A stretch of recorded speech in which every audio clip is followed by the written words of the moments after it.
So now we're going to look at another way that we can summarize data, and that's going to be through stem and leaf displays, or stem and leaf plots is another way that they're described. So if we separate individual values into stems and leaves, so now that kind of seems a little weird, but let me explain further.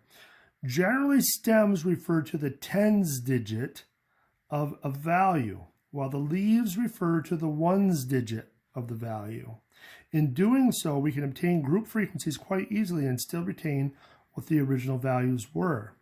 So essentially, you're just separating those individual numbers into two categories. You got the tens digit, which is the second digit, which goes in on the left side of this line, which we're going to see in a second.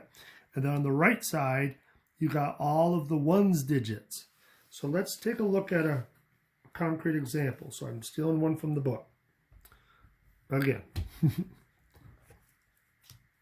So we have this problem here. Let me zoom in a little bit for you. So we got games won in the National Basketball Association approaching midseason. The teams in the National Basketball Association had won the following numbers of games. So we got 27 and 20 and 29 and 11 and so on.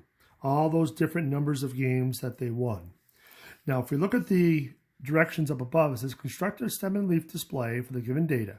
In each case, treat the ones digit as the leaves, which is what we said before, and any single digit data use a stem of 0. So the problem with something like 7 is it doesn't have a tens digit. So that's why they say to use a stem of 0. So looking at all of our numbers, what possible stems do we have? We know we got a stem of 0 that goes with this. Looking at these numbers here, they're all in the tens. So 1 would be another stem. 2 would be another one. 3 would be another one. Do we have any games in the 40s? No. So it looks like 0, 1, 2, and 3 are the only stems for this set of data. So we can write that in now. So we got 0, 1, 2, and 3. Those are the only stems for that set of data. But now we have the tedious part.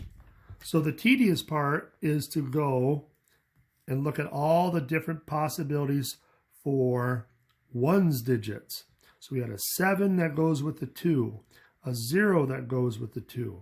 And we want to list all of those individual ones digits in our table.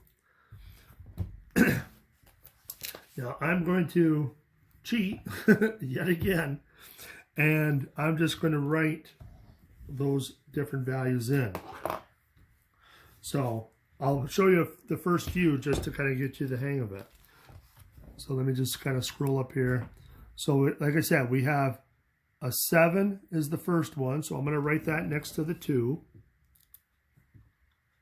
Just the 7. And then the next one is a 20. And then a 29. So I'm going to write the 0 and the 9. I'll just leave a little bit of a space in between. And that's kind of the way you keep going with this and write all those numbers out. So I'm just going to fill in the rest. So with the zeros, there was a game of 7 games. There was 9 and there was an 8. With the ones, the 10s rather, you got an 11. There was another 11. There was a 12. There was an 18. A 19,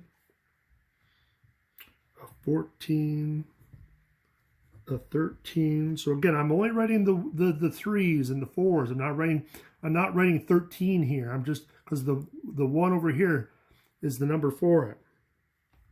There was an 11, there was a 10, there was a 15, another 10, and then there was 2 15s. Okay, we got the 7, we got the 0, we got the 9. There was a 26. There was another 26. 22, a 22. 25. 22, 23. 24, and another 24. And then with the 30s, there was an 8, there was a 38 and a 31. And that was it.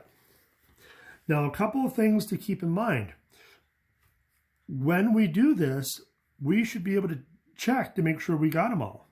If we count how many we have, 1, 2, 3, 4, 5, 6, 7, 8, 9, 10, 11, 12, 13, 14, 15, 16, 17, 18, 19, 20, 21, 22, 23, 24, 25, 26, 27, 28, 29, 30. There's 30 leaves, which there should be. Because remember, the problem said that there was 30 games here. Well, it didn't say that, but we could have counted them. If we count, there's 10 across, there's 3 down, there's 30 games total. So we know that there should be 30 leaves in your table. And the other cool thing about this is that we can say, okay, well, technically, if we're looking at this stem of 0, we're really looking at the class of 0 to 9. So that's really the class of 0 to 9. This is really the class of 10 to 19. This one is really the class from 20 to 29 and 30 to 39. Now you don't have to write this, you don't have to write this or anything. It's just this part. But that's really what we have here with this stem and leaf display. So I can see that this class, this 0 to 9 class, has a frequency of 3. But I can also tell you what numbers there are in there as well. Same thing with all the rest of these. In this class, I know that there's a frequency of 1, 2, 3, 4, 5, 6, 7, 8, 9, 10, 11, 12, 13. There's 13 numbers in this class, but I can tell you what those numbers are. In the other version, you can't tell me. Something like this. Okay, I know that there's 5 numbers in this class, but I don't know what those 5 numbers are, not unless I go back to the original data set. So that's one of the drawbacks of this, is that you can't get that original information back, but you can when you have a stem and leaf display. So it's just one of those benefits of a different way to demonstrate or a different way to produce your data. So, okay, the last parts of this is going to be looking at some other types of graphs and reading some different charts and stuff. So we'll see that in a minute.